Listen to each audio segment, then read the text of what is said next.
नमस्कार। नमस्कार नमस्कार सर जी। मैं सुरक्षा अधिकारी हूँ। आपका सेफ्टी क्लास में स्वागत है।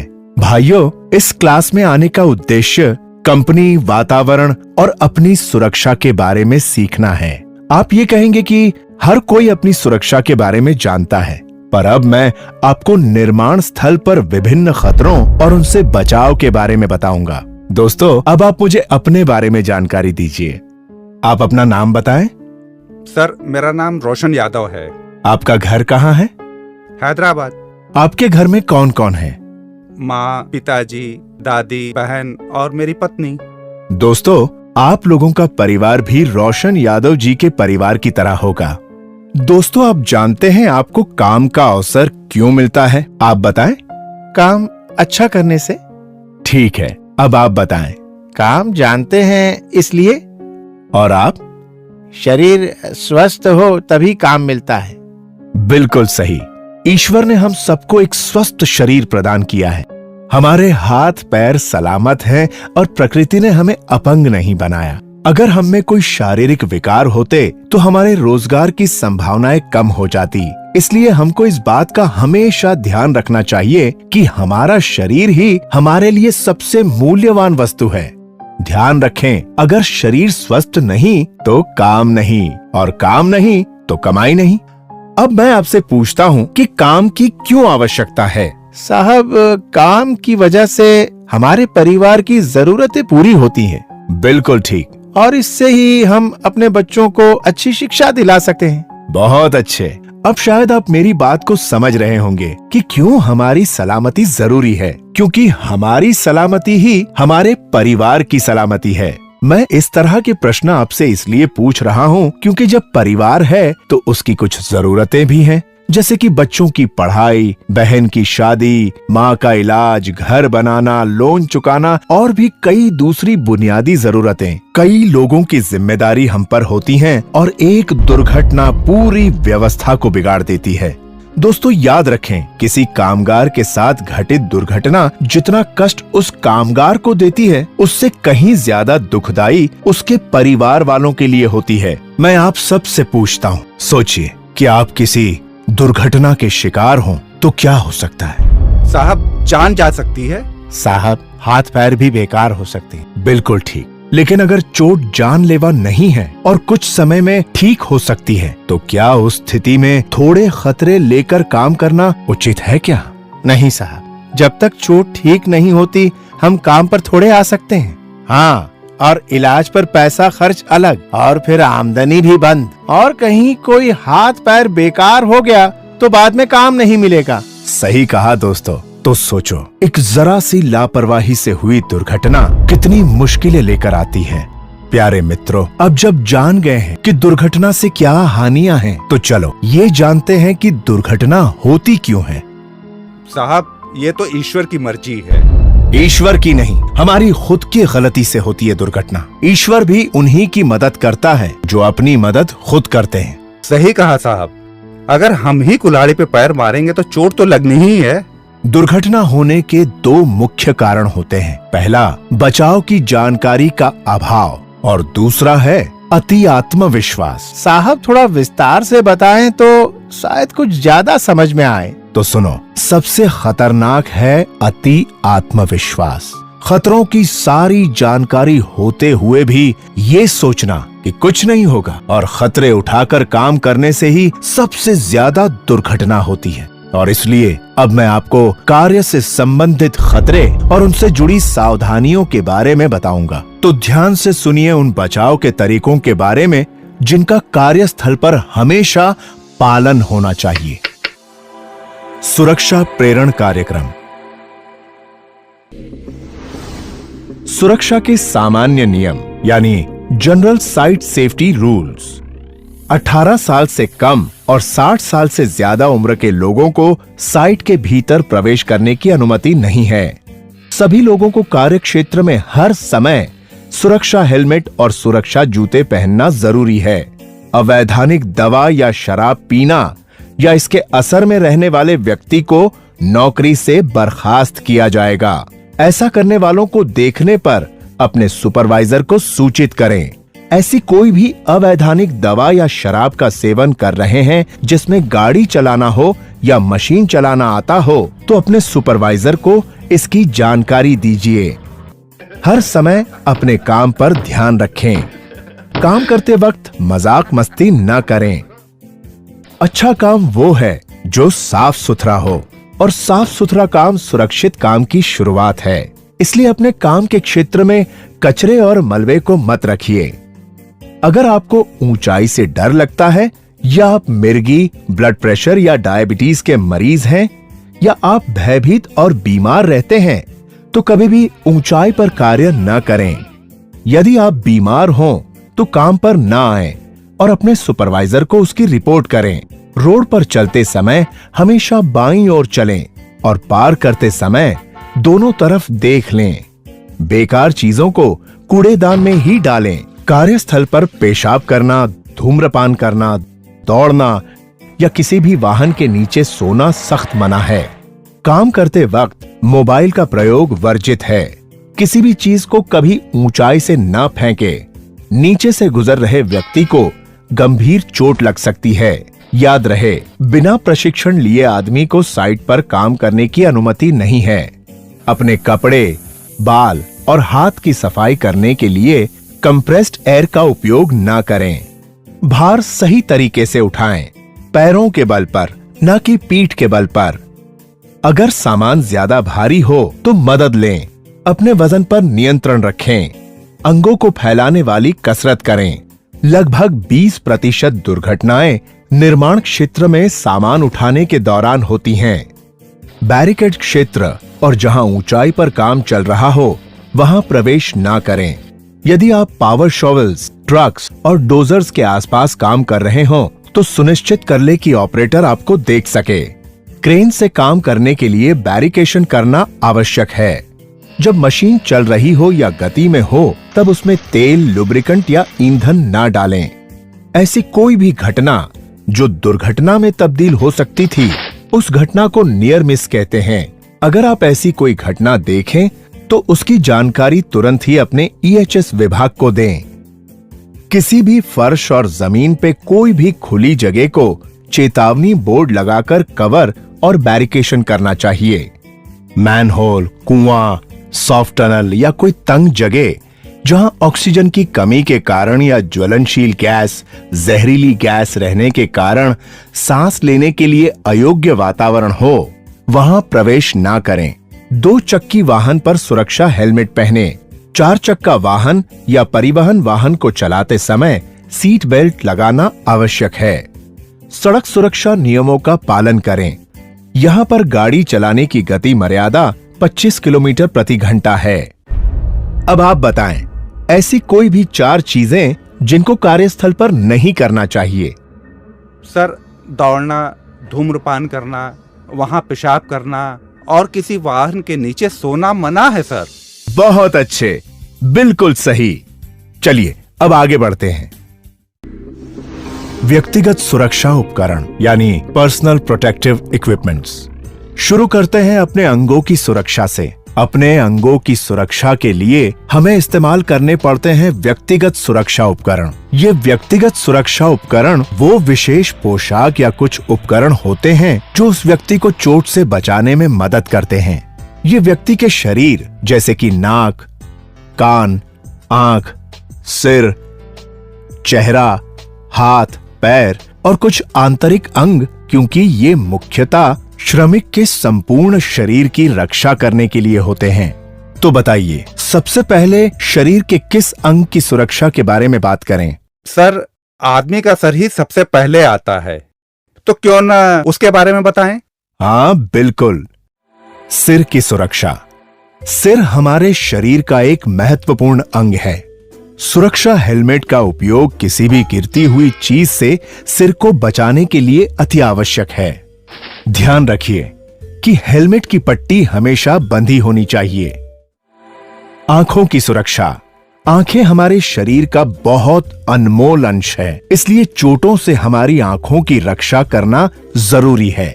आंखों की चोटों के सामान्य कारण उड़ती चीजें, उपकरण, कण, रसायन, हानिकारक विकिरण, कोई भी संयोजन या अन्य खतरे। काम करते समय आपको अपनी आंखों को बचाना चाहिए। जहां पर भी आंखों से जुड़े खतरे हों, वहां आपको आंखों की सुरक्षा के उपकरण पहनने चाहिए। सर, जहां आंखों से जुड़े खतरे मौजूद हों, वहां कोई भी काम कर रहा हो या वहां से गुजर रहा हो, क्या उनको भी आंखों के सुरक्षा उपकरण पहनने चाहिए? हाँ बिल्कुल। जहां कहीं भी आपकी आंख में चोट का खतरा हो, वहां आंखों के सुरक्षा उपकरण पहनने चाहिए। आंखों से जुड़े सुरक्षा उपकरण, नॉन प्रिस्क्रिप्शन और प्रिस्क्रिप्शन सुरक्षा चश्मे, चश्मे, चेहरे का कवच, वेल्डिंग हेलमेट, पूरे मुंह का रेस्पिरेटर। पैरों की सुरक्षा, सुरक्षा जूतों का प्रयोग व्यावसायिक खतरों में पैरों से जुड़े खतरों को कम करता है।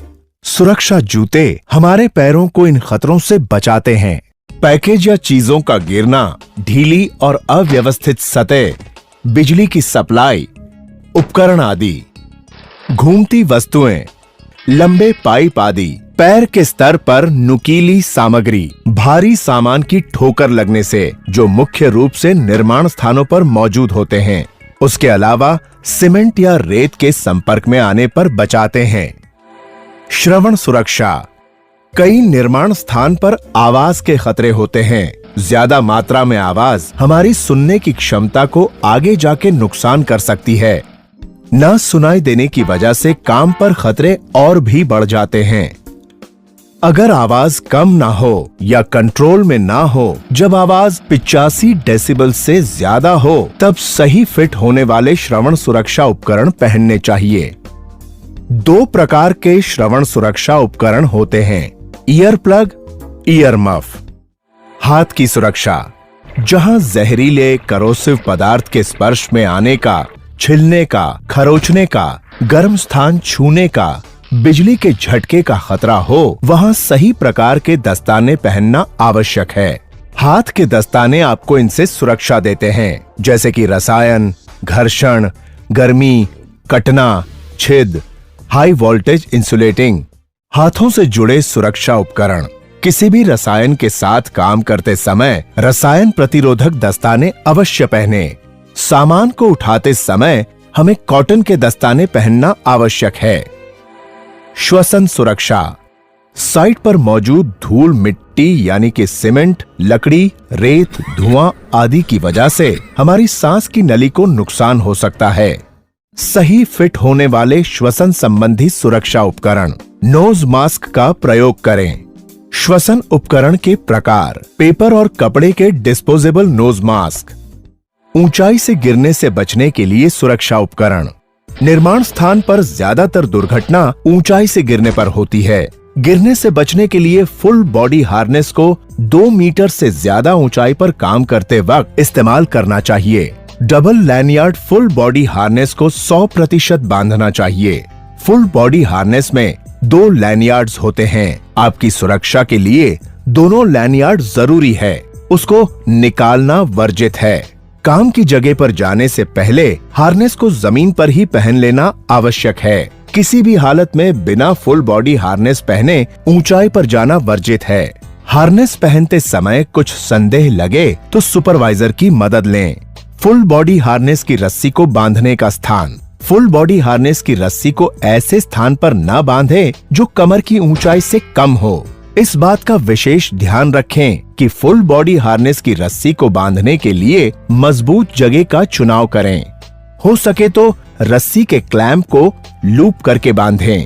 एक ही धरातल पर काम करने के लिए लैनयार्ड को स्थिर सपोर्ट पर लगी रस्सी पर हुक करना होता है। ये रस्सी 8 mm वायर रोप और 24 mm PP रोप होता है।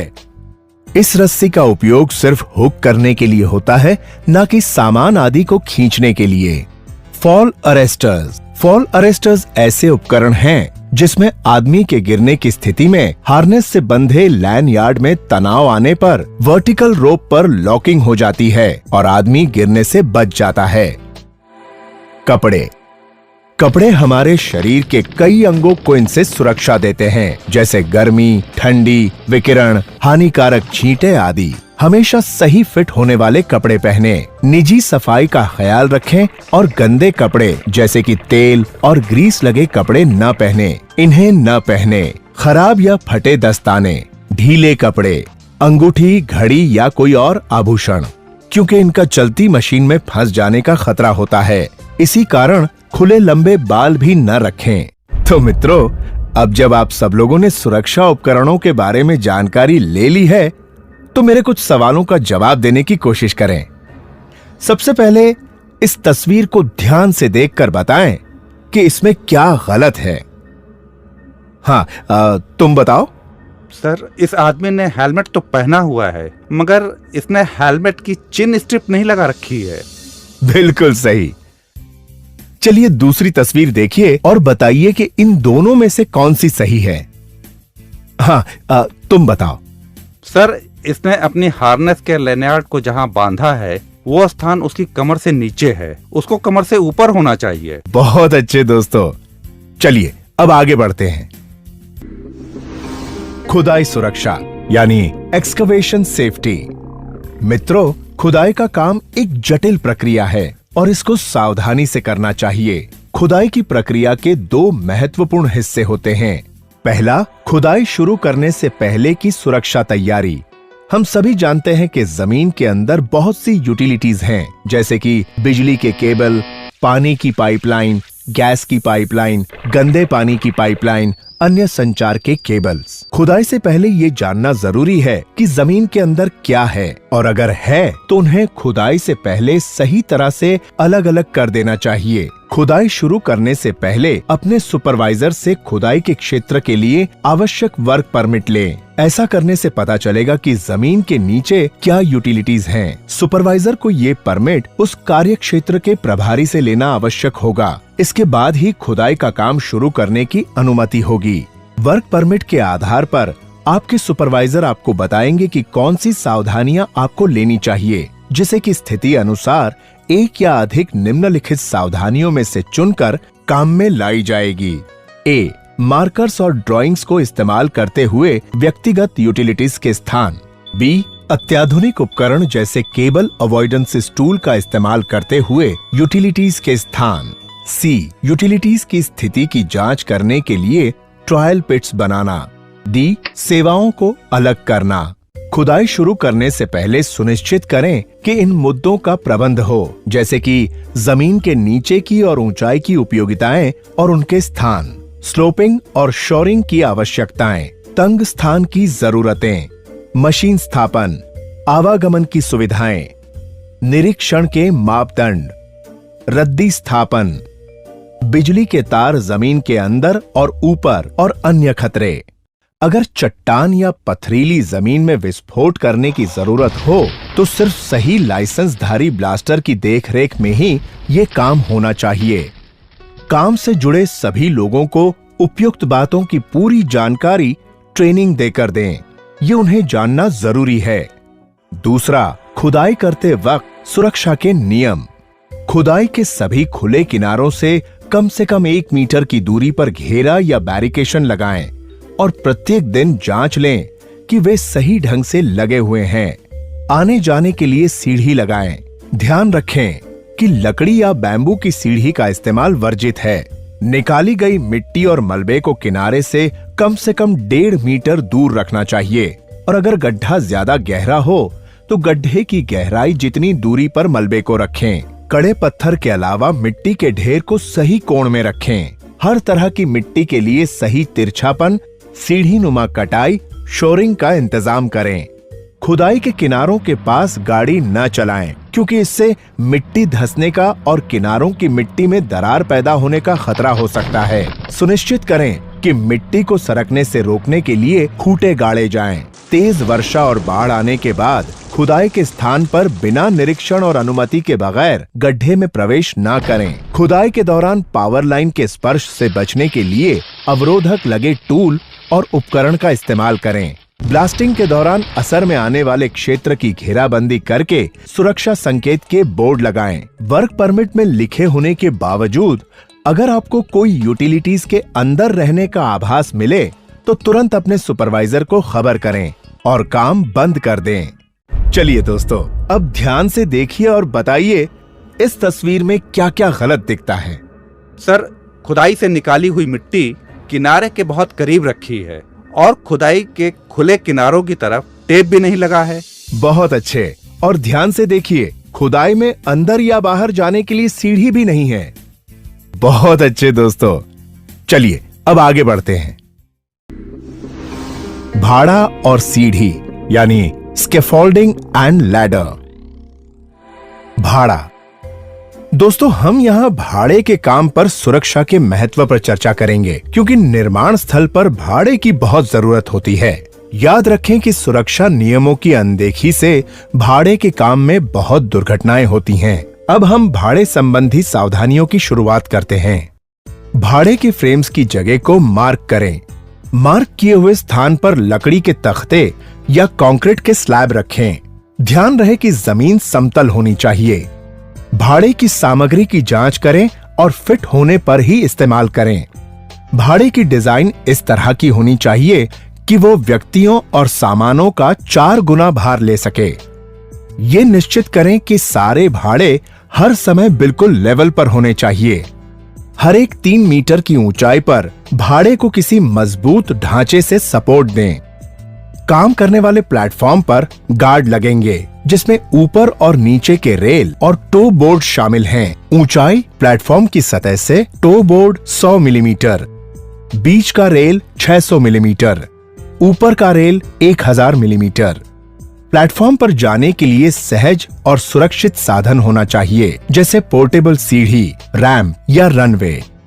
भाड़ा कम से कम 2 प्लैंक चौड़ा होना चाहिए, अन्यथा वहां काम करना मुश्किल होगा। भाड़े के प्लैंक 6 इंच से कम और 12 इंच से ज्यादा लटके नहीं होने चाहिए। वो दोनों किनारों पर अच्छी तरह से बंधे होने चाहिए। भाड़े के पाइप आवश्यकता से अधिक बड़े ना हों, नहीं तो वो आने जाने में बाधा करेंगे और दुर्घटना के कारण बनेंगे। सभी जोड़ पर सही कपलर का उपयोग करना चाहिए। भाड़े पर टैग लगाएं। लाल मतलब व्यवहार के लिए नहीं और हरा मतलब व्यवहार के लिए। भाड़े के किसी भी सामान को निचली सतह पर, जमीन पर, सुरक्षा जाल पर या तिरछी छत पर ना फेंकें। भाड़े पर काम करने के दौरान सेफ्टी बेल्ट और लाइफ लाइन पहनना आवश्यक है। उसकी दोनों रस्सियां टंगी रहेंगी। जब आप भाड़े पर काम कर रहे हों, तब उचित फॉल अरेस्टर उपकरण जैसे कि सेफ्टी हार्नेस, जाल, टो बोर्ड, रेल आदि का इस्तेमाल अवश्य करें। केवल प्रशिक्षित और अधिकृत व्यक्ति ही इस पर काम कर सकते हैं। भाड़े के खोलने की पद्धति ऊपर से नीचे की दिशा में होगी। दोस्तों, ये तो वो बातें थीं जिनका हमें हर समय ध्यान रखना है। अब मैं आपको वो बातें बताऊंगा जिनको भाड़े के काम के समय कभी नहीं करना चाहिए।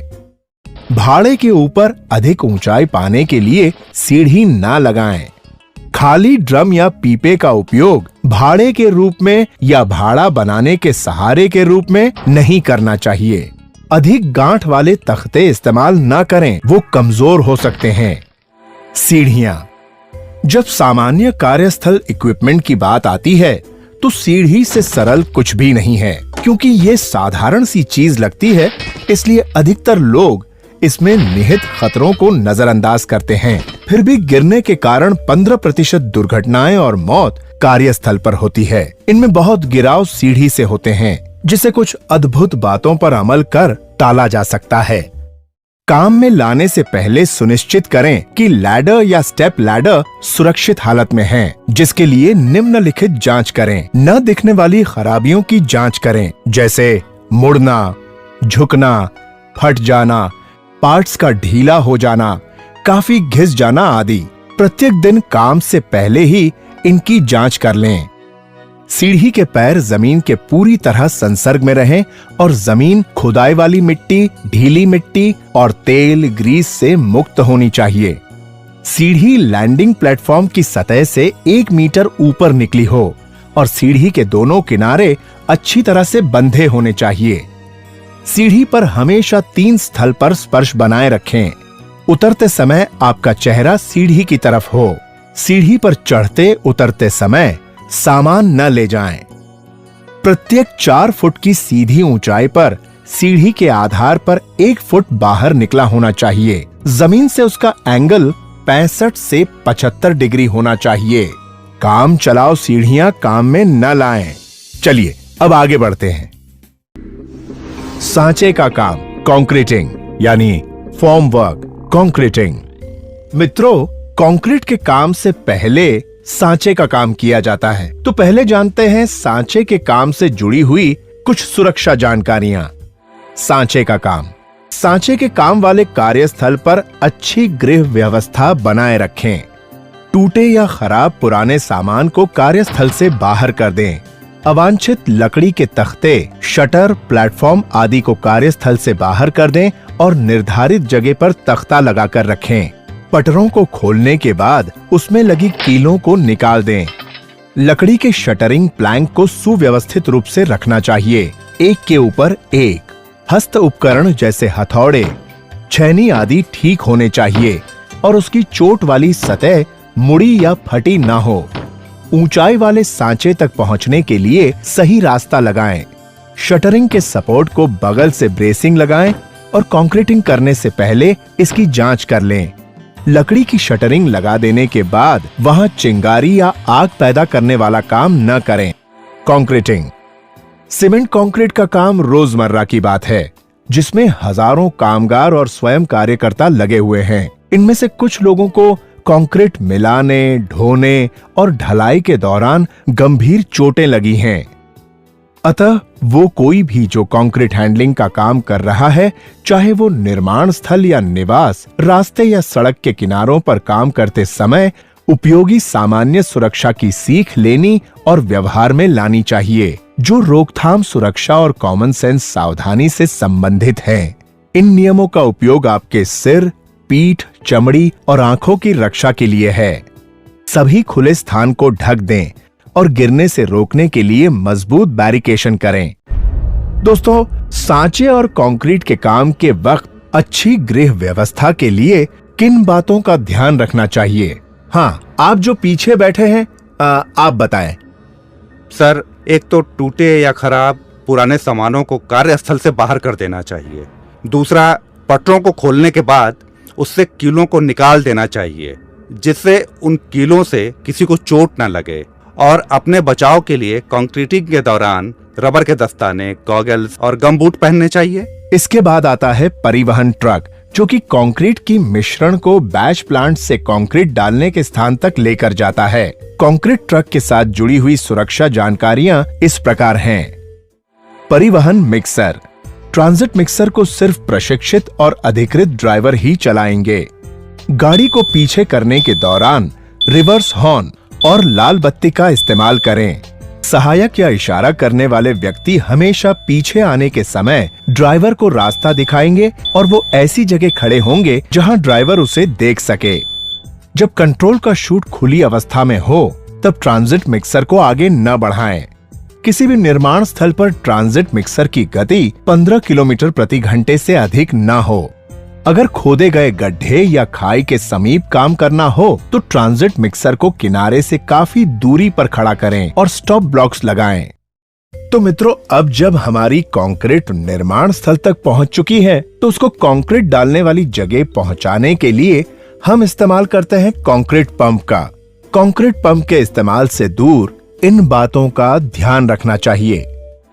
कंक्रीट पंप कभी भी पंप और ट्रांजिट मिक्सर के बीच में खड़े ना हो और दूसरे व्यक्ति को इस खतरे के क्षेत्र में आने से मना करें। हॉपर ग्रेट को कभी भी ना हटाएं या ऊपर उठाएं। ये 2 तरह से रक्षा करता है। ये मशीन के घूमने वाले पार्ट से हम लोगों को बचाता है। ये मशीन में बाहरी वस्तुओं को नहीं आने देता। जब मशीन चालू होने जा रही हो या चालू हो, तब हॉपर ग्रेट पर कभी खड़े ना रहें। कभी भी कोई अंग मशीन के अंदर न ले जाएं, खासकर कंक्रीट वाल्व और हॉपर एरिया पर अगर मशीन चल रही हो या चलाने के लिए तैयार हो। जब तक आप योग्य और कुशल पंप ऑपरेटर ना हो और जब तक पंप ऑपरेटर ने हस्ताक्षर न कर दिया हो, तब तक पंप को ऑपरेट न करें। अगर कंक्रीट पंप में हवा चली जाए तो हॉपर पर या होज के छोर पर खड़े न हों, क्योंकि यहाँ खतरा है जब तक कि हवा निकाल न दी जाए। इमरजेंसी स्टॉप बटन को अपने समीप रखें, जिससे पंप में हवा चली जाने पर आप जल्दी से स्टॉप बटन दबा सकें। कंक्रीट पंप से कंक्रीट को स्थान पर दो तरह से भेजा जाता है। अगर कंक्रीट डालने का स्थान नीचे ही है तो कंक्रीट पाइप का इस्तेमाल करते हैं। इसके इस्तेमाल के समय कुछ बातों का विशेष ध्यान रखना चाहिए। पाइपलाइन द्वारा कंक्रीट को ले जाना। कमर को मोड़ते हुए कंक्रीट पाइपलाइन को न उठाएं। इससे बाद में कमर और पीठ का दर्द हो सकता है। हाथ द्वारा पाइप को उठाने का सही तरीका यह है कि आप अपने टहनों को मुड़ते हुए और पीठ को सीधा रखते हुए उठाएं। हाई प्रेशर पर चलते हुए पाइपलाइन पर कभी भी न खड़े हों, न बैठें, न कभी हाथ से लगाकर बदन के समीप लाएं, क्योंकि पाइप फटकर आपको बुरी तरह घायल कर सकता है।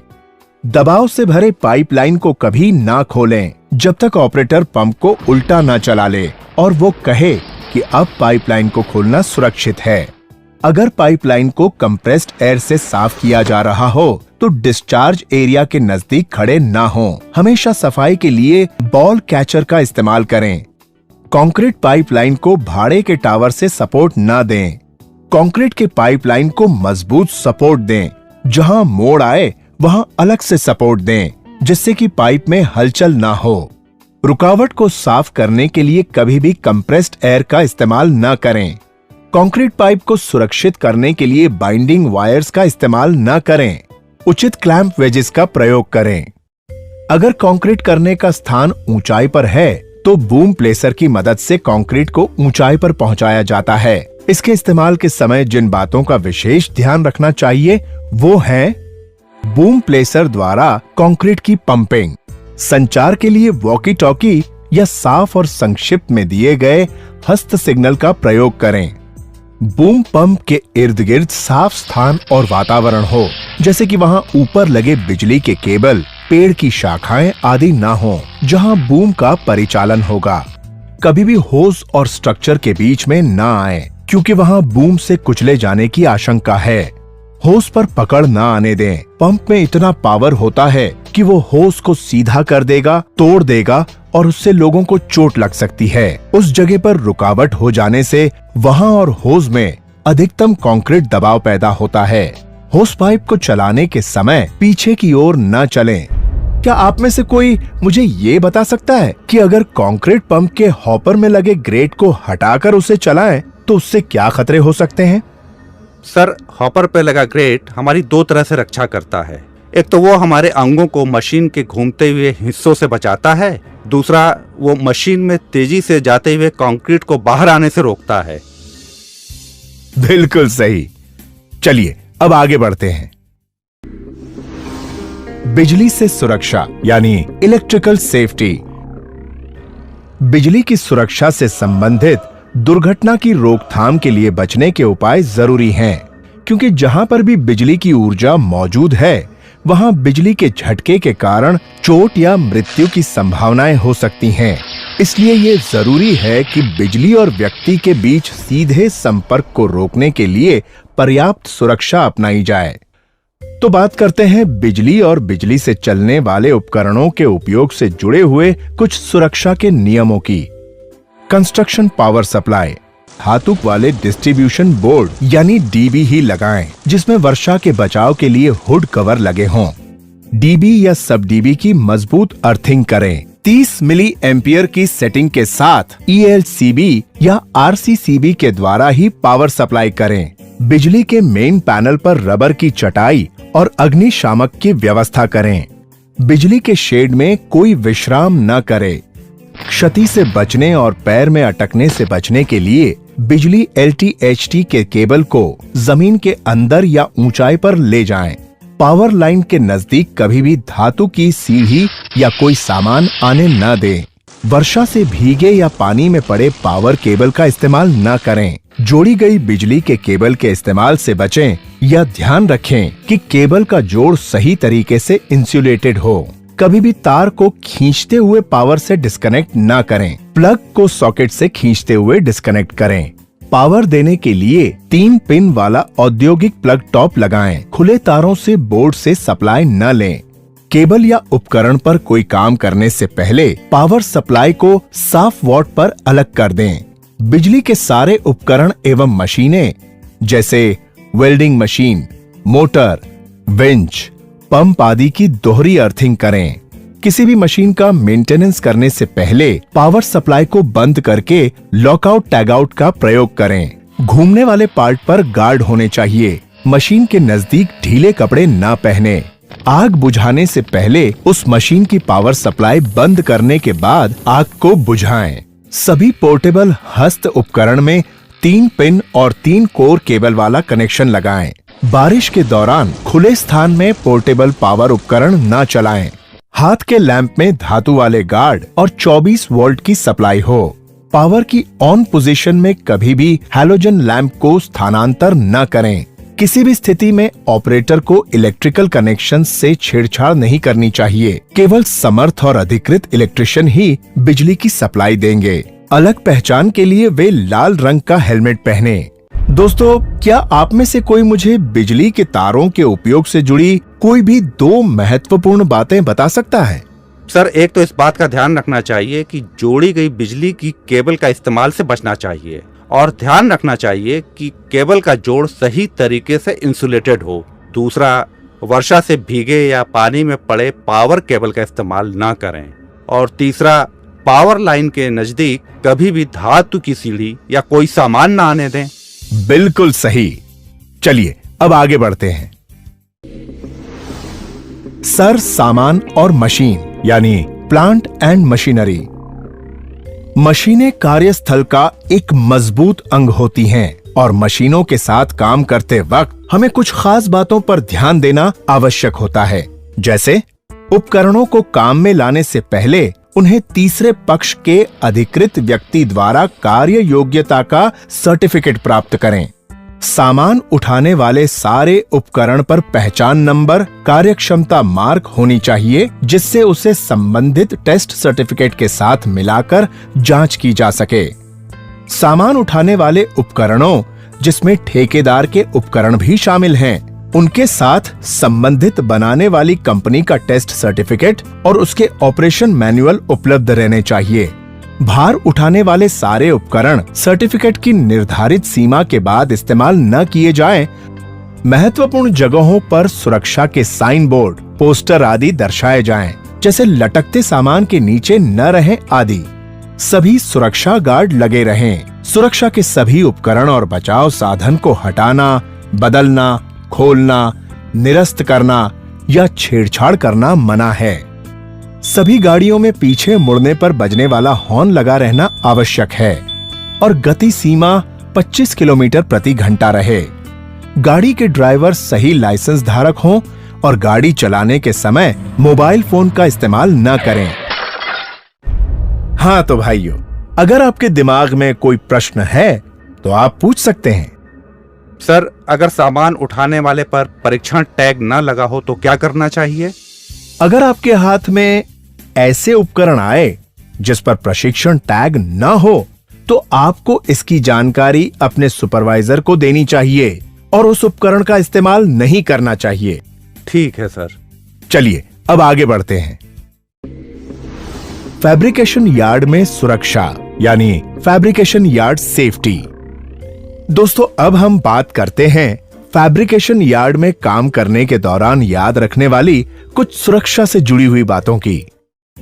यार्ड में सभी लोग सुरक्षा जूते और हेलमेट पहने। यार्ड में अच्छी गृह व्यवस्था बनाए रखें। गृह व्यवस्था मतलब प्रत्येक चीज के लिए जगह और प्रत्येक चीज अपनी जगह पे हर समय होनी चाहिए। गृह व्यवस्था महत्वपूर्ण और योग्य होनी चाहिए क्योंकि वो सामान, सामग्री और औजार ढूंढने के लिए समय कम करता है। जब सारी चीजें सुव्यवस्थित क्रमबद्ध होती हैं, तो जगह बच जाती है। आने जाने का रास्ता और कार्य क्षेत्रों में उन आवश्यक निरर्थक सामग्री दूर करने से क्षतियां या चोटें टाली जा सकती हैं। जॉब साइट में हर एक कार्यस्थल पर सुरक्षित रास्ता प्रदान करना चाहिए। साइट में अलग से स्क्रैप यार्ड के लिए स्थान नियुक्त करना चाहिए।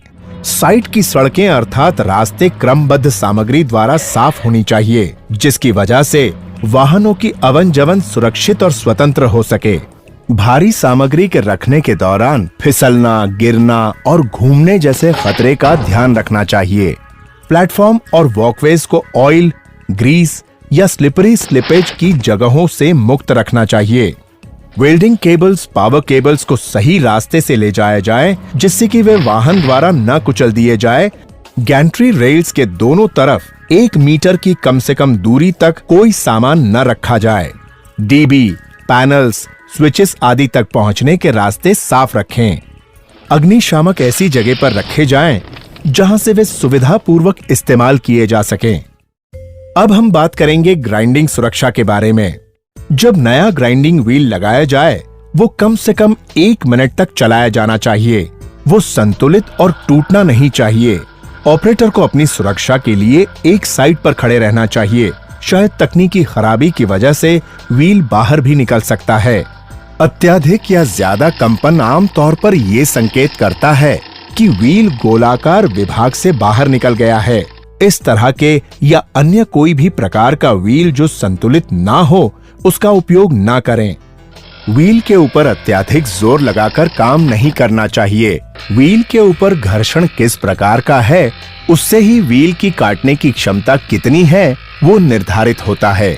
हमेशा अन्य कार्यकर्ताओं से ग्राइंडिंग वर्क दूर करना चाहिए। दीवार की तरफ ग्राइंडिंग वर्क करना सबसे सुरक्षित है। कभी कोई पार्ट या टूल व्हील के खिलाफ जाम नहीं होना चाहिए। आपको शुरुआत छोटे से दबाव और धीरे धीरे फीड करके करना चाहिए और थोड़ा ज्यादा दबाव भी लगाना पड़ता है।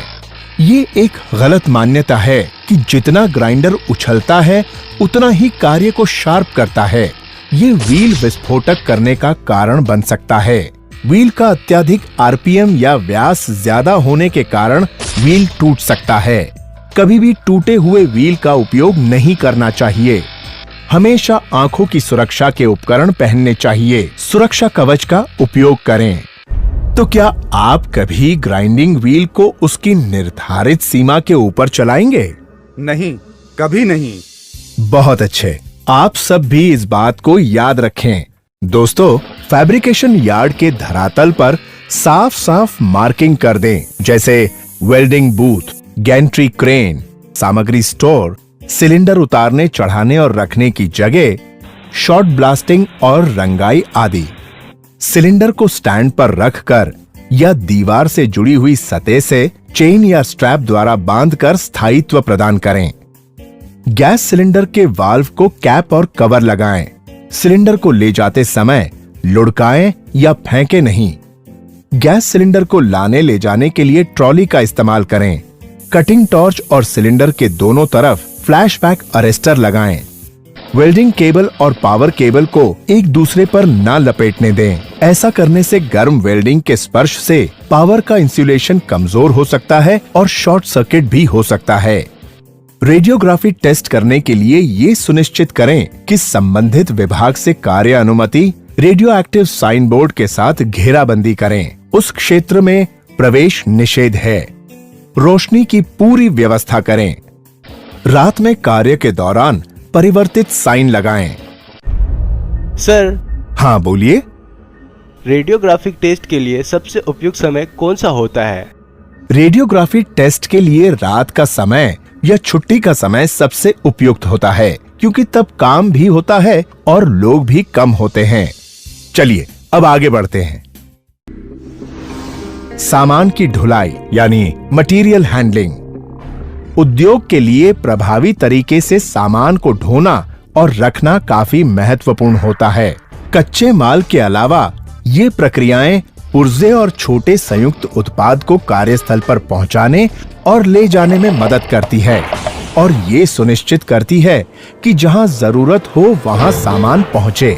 दुर्भाग्यवश अनुचित तरीके से सामान को ढोने और रखने से काफी महंगी दुर्घटनाएं होती हैं। सामान को हाथों से या क्रेन की सहायता से हटाते वक्त जिन चीजों पर ध्यान देना है वो चीजें हैं: आने जाने के रास्ते को साफ रखें। सबसे पहले उस एरिया को बैरिकेशन करके घेराव कर दें। केवल इंस्पेक्शन हुई क्रेन का इस्तेमाल करें और उसका सर्टिफिकेट हमेशा कैबिन में लगा होना चाहिए। क्रेन ऑपरेटर के पास अपना लाइसेंस होना चाहिए। रिगर संकेतक दूर से दिखने वाले चमकीले जैकेट पहने। क्रेन के आने जाने के लिए जमीन की मिट्टी को गढ़ीला बनाएं। क्रेन बूम के अर्धव्यास की गणना करने में उठाए जाने वाले सामान का वजन और सामान रखने के स्थान की ऊंचाई का ख्याल रखना आवश्यक है। बारिश में क्रेन का बूम कम ऊंचाई पर रख के चलें। सामान पर आने वाले कई ऊर्जा के स्रोत को पहचानें। उठाने वाले सामान के वजन की जानकारी लें और वजन के अनुसार उपयुक्त स्लिंग का चुनाव करें। असुरक्षित तरीके से स्टील वायर रोप को खींचने और निकालने से गलत ऐंठन पड़ जाती है। अगर ऐसी ऐंठन पड़ जाए तो रोप को बदल दें। जब भी 2 या अधिक रोप को हुक पर लगाना हो तो शैंकल का इस्तेमाल करें। सभी खुली सामग्री को सामान पर से हटा दें। सामान को उठाने से पहले देख लें कि सामान पर स्लिंग अच्छी तरह से लगी है। सामान को झटके और धक्के से बचाएं। कोई भी लोड को उठाने से पहले उसको पहले ग्राउंड से थोड़ा ऊपर उठाइए। बाद में लोड की स्टेबिलिटी और स्लिंग के बीच का कोण चेक करें। सब कुछ सही होने के बाद ही ज्यादा उठाएं। उठाने से पहले सुनिश्चित करें कि सामान मुक्त है और सभी रस्सी भार ले रही हैं। लोड से अलग खड़े हों।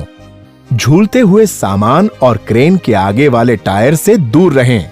सामान को नियंत्रित करने के लिए टैग लाइन का इस्तेमाल करें। दोस्तों, अभी जो बातें मैंने आपको बताई, ये तो वो बातें हैं जिनका पालन हमें करना है। आइए अब उन बातों की जानकारी लेते हैं जो हमें कभी नहीं करनी है। कभी भी वायर रोप को हुक के चारों ओर न लपेटें।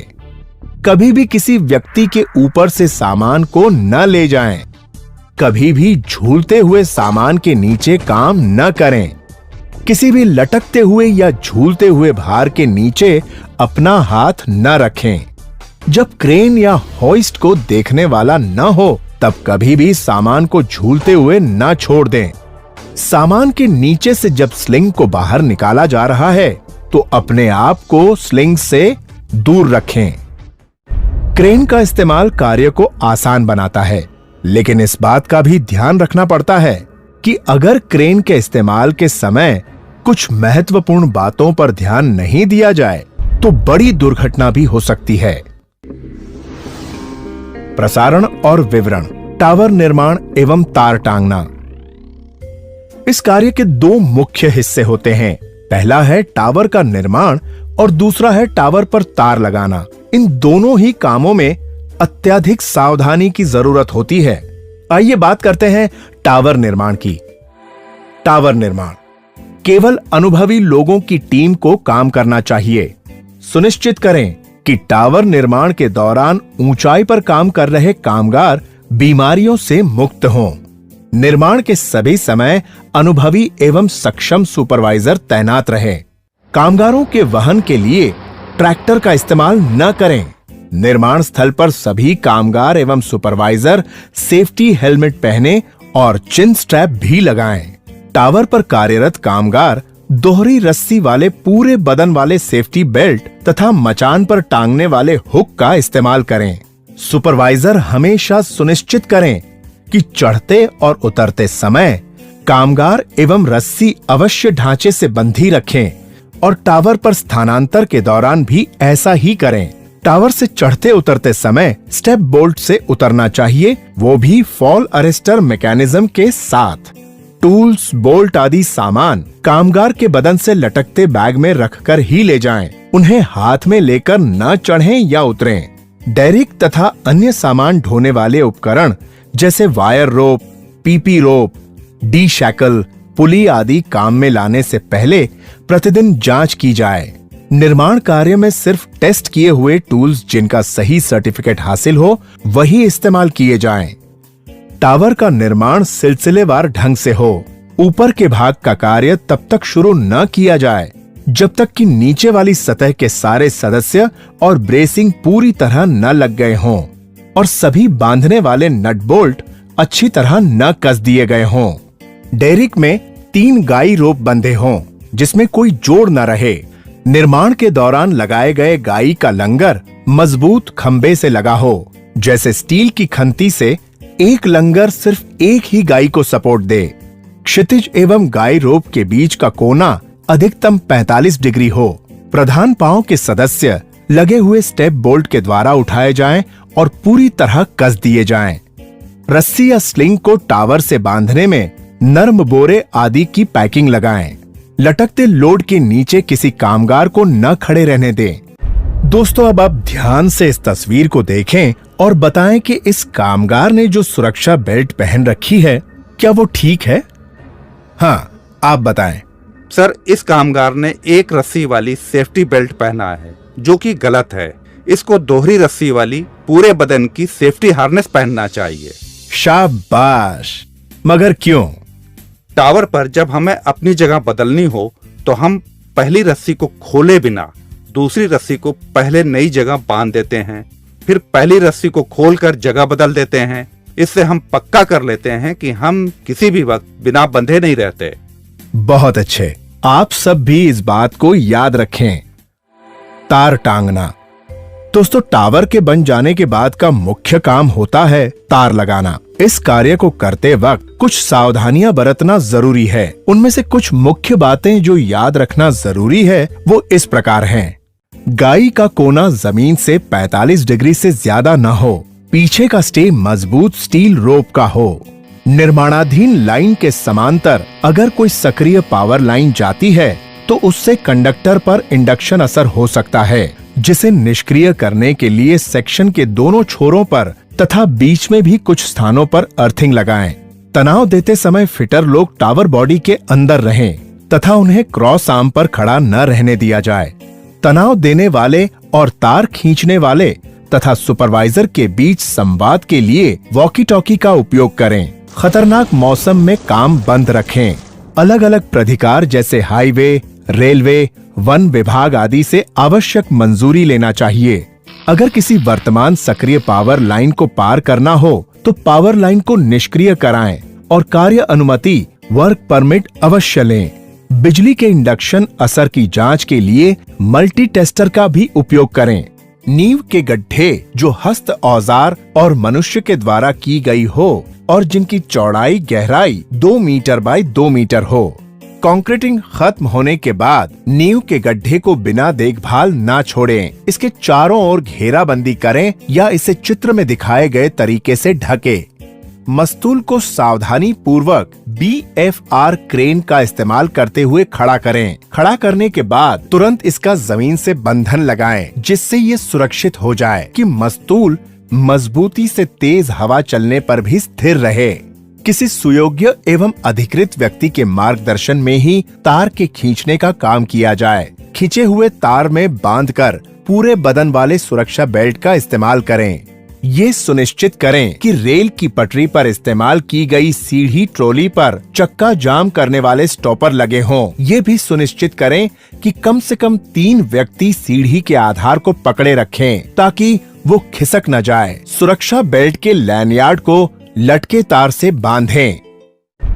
तो अब इस जानकारी के बाद आप ये तो अवश्य ही बता पाएंगे कि अगर हमें काम के दौरान किसी सक्रिय पावर लाइन को पार करना है तो हमें क्या सावधानियां बरतनी चाहिए।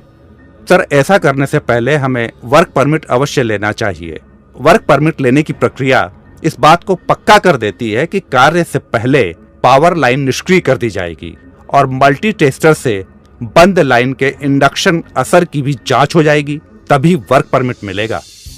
बिल्कुल सही। याद रखें कि वर्क परमिट हमारी सुरक्षा के लिए है, इसको वजन ना समझें।